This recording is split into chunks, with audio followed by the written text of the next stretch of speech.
মাছ কিংবা মাংস নয়, আগুনে পুড়িয়ে বানানো হচ্ছে বরফের বারবিকিউ। ভাবুন, আপনি রাতের বেলা এক জমজমাট মার্কেটে হাঁটছেন আর হঠাৎ চোখে পড়ল এক অদ্ভুত দৃশ্য। তপ্ত গ্রিলে মাছ কিংবা মাংস নয়, পুড়ছে বরফের টুকরো। চমকে উঠবেন তো? কিন্তু অবাক হওয়ার কিছু নেই। চীনের চাংশা শহরের ইয়াংফাং নাইট মার্কেটে এমনই নতুন খাবারের ট্রেন্ডে যোগ দিয়েছেন ক্রেতারা, যা মূলত গ্রিল করা বরফ। হ্যাঁ, বরফকে পুড়িয়ে নানা ধরনের সস দিয়ে পরিবেশন করা হচ্ছে বরফের বারবিকিউ। চীনের খাবারের বাজার মানেই যেন অদ্ভুত সব রেসিপি আর উপাদানের খনি, কিন্তু বরফের বারবিকিউ যেন বাস্তবতার সীমা ছাড়িয়ে গেছে। ধারণা করা হয় এই খাবার প্রথমে আসে চীনের জিয়াসিং প্রদেশের নাংচাং শহর থেকে।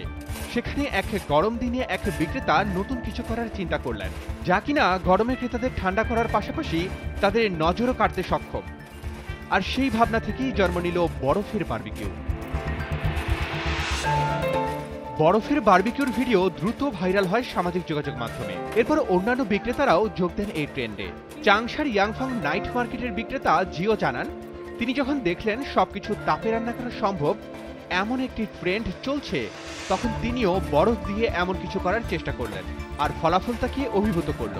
তিনি বলেন, আমি বরফ রান্না করার কথা ভাবলাম, কারণ উত্তর পূর্বে তখন বরফ পড়ছিল, সবকিছু তাপে রান্না করা যায়। এই ধারণা থেকে আমি বরফ রান্না করার চেষ্টা করলাম, আর এর প্রভাব ছিল চমৎকার।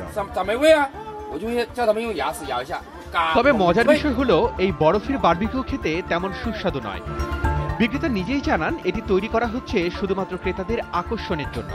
তিনি বলেন, আমরা বরফ রান্না করি কেবল ক্রেতাদের আকৃষ্ট করতে, কিন্তু এই বরফ একদমই খাবার যোগ্য নয়।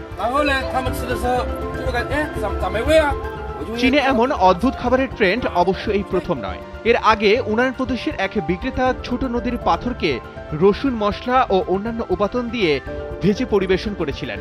এ নিয়েও সে সময় বেশ হইচই হয়েছিল। তবে বরফের বারবিকিউ একেবারে অন্য মাত্রার কিছু, যা শুধু দেখার জন্যই ক্রেতারা ভিড় জমাচ্ছেন।